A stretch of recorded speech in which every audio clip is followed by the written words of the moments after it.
বাঙালির oxygen food and talk, তাই বাংলার ঘরে ঘরে মুখরোচক।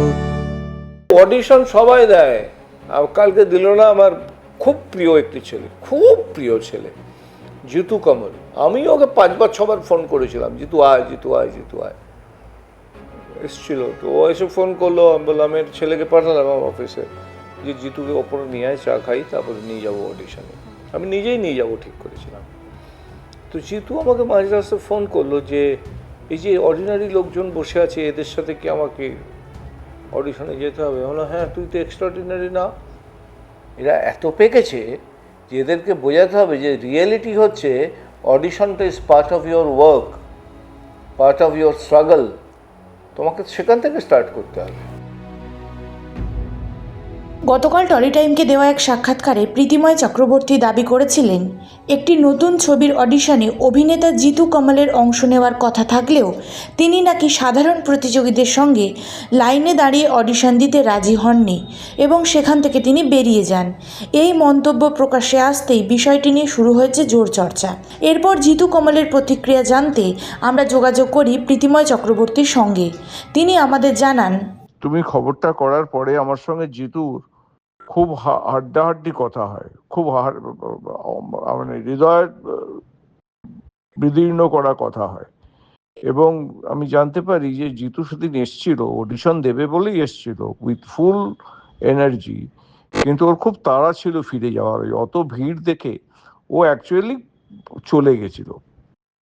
ওকে ভুল বোঝার আর কোনো স্কোপ রইল না, কারণ ও নিজে থেকেই পুরো ব্যাপারটা আমার কাছে এক্সপ্লেন করেছে। যেহেতু ভালো ছেলে, আমি ওকে এমনিই খুব ভালোবাসি, তোমাকে আগেও বলেছি। এই গল্পটাকে নিয়ে আর বরং এটা যেন বলা হয় যে জিতু বাচ্চাদের সঙ্গেই থাকে, সাধারণ মানুষের সঙ্গেই থাকে, এবং জিতু আরও বেশি থাকবে। তবে এরপরই গোটা ঘটনায় আসে নতুন মোড়। নিজের ফেসবুক পোস্টে প্রীতিময় চক্রবর্তী লেখেন, তিনি এই ঘটনাকে ঘটনা নয় বরং দুর্ঘটনা বলেই মনে করেন। তিনি জানান, মুম্বাইয়ের এক প্রযোজকের ছবির জন্য নতুন মুখের সন্ধানে অডিশনের আয়োজন করা হয়েছিল। জিতু কমলকে একটি গুরুত্বপূর্ণ ঐতিহাসিক চরিত্রের জন্য তিনি নিজেই আমন্ত্রণ জানিয়েছিলেন, কিন্তু জিতু অডিশনে উপস্থিত না হওয়ায় তিনি ভুল বুঝেছিলেন এবং মনে করেছিলেন অভিনেতা হয়তো নিজেকে অডিশনের ঊর্ধ্বে বলে মনে করেছেন। এই ক্ষোভ থেকেই সাংবাদিকদের সামনে তিনি এই মন্তব্য করেছিলেন। পরে জিতু কমলের সঙ্গে কথা বলে তিনি বুঝতে পারেন বিষয়টি সম্পূর্ণ ভিন্ন ছিল এবং তিনি ভুল বুঝেছিলেন। তাই জিতু কমলের বিরুদ্ধে প্রকাশিত খবরের জন্য প্রকাশ্যে দুঃখ প্রকাশ করেন তিনি।